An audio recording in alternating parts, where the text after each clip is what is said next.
Trump vs. Kim, nuclear poker rematch. Who holds the winning hand now? President Donald Trump is once again looking to revive high-stakes diplomacy with North Korea's Kim Jong Un.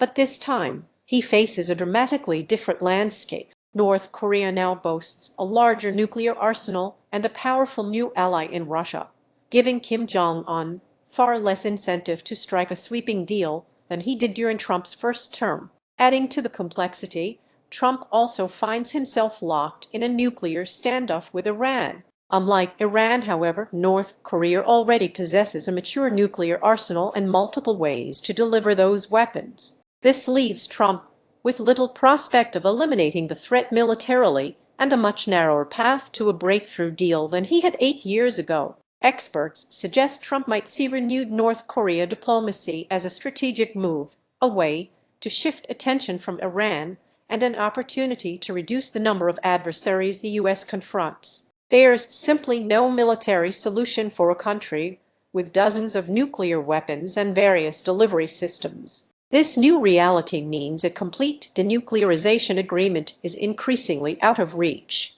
Instead, any negotiation will likely focus on more limited goals, restricting nuclear and long-range missile tests, establishing crisis communications, perhaps weakening Pyongyang's growing ties with Moscow, or even reaching a peace agreement that leaves Kim's nuclear arsenal intact. As one expert put it, there's no grand bargain that quickly eliminates North Korea's nuclear arsenal. Kim can drive a much harder bargain now than he could in 2018. Trump recently stated he expects to meet Kim again before the end of the year, banking on the personal relationship that led to their earlier summits. He believes getting along with Kim is an asset, not a liability. A potential outcome for Trump could be a limited agreement that reduces the immediate nuclear danger rather than completely eliminating North Korea's arsenal. Objectives could include formally banning nuclear and intercontinental ballistic missile tests, reducing Pyongyang's ties with Moscow,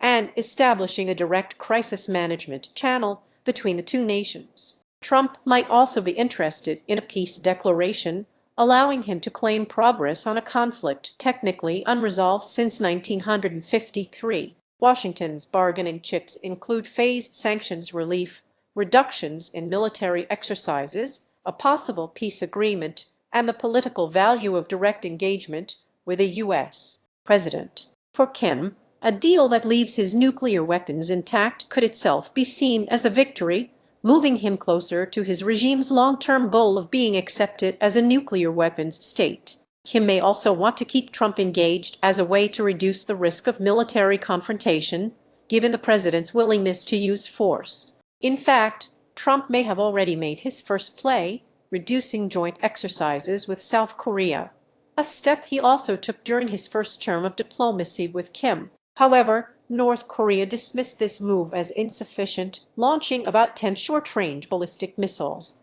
the very next day. This fits a pattern from the previous administration, as one former National Security Council director pointed out. The leverage has clearly shifted. Back in 2018, Kim faced heavier pressure from UN sanctions and a worsening food situation. Today, his deepening relationship with Russia provides significant economic and military support, shielding North Korea from further accountability at the UN Security Council. China also remains a crucial economic partner. Despite this, sanctions relief could still be a powerful incentive. As one analyst notes, North Koreans complain sanctions don't hurt them, yet it's the first thing they always ask for. The recovery of American war dead could also offer a tangible humanitarian outcome, a commitment made in the 2018 Singapore Agreement. But a sweeping disarmament deal remains highly improbable.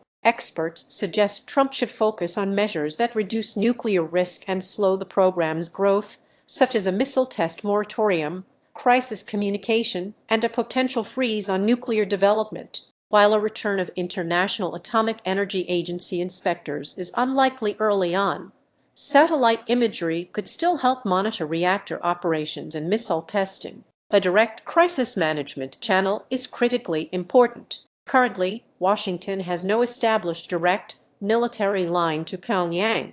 Imagine if our radars pick up a ballistic missile. We have no immediate way to contact North Korea to ask, "Is this your intent?" Interestingly, North Korea has shown some restraint recently. While it conducted several intercontinental ballistic missile tests during the Biden administration, there hasn't been an ICBM flight test since Trump returned to office. North Korea also hasn't conducted a nuclear test since 2017. Any agreement would also test the U.S.-South Korea alliance. Seoul would likely welcome renewed dialogue after years without negotiations, but would be wary of concessions involving U.S. troop levels or military exercises. South Korea would ultimately want a role in negotiations and assurances that its alliance interests aren't sacrificed in a deal with Pyongyang. The ultimate sticking point, of course, remains the presence of U.S. troops in Korea. North Korea wants them out, South Korea wants them to stay, and Trump's stance remains unclear.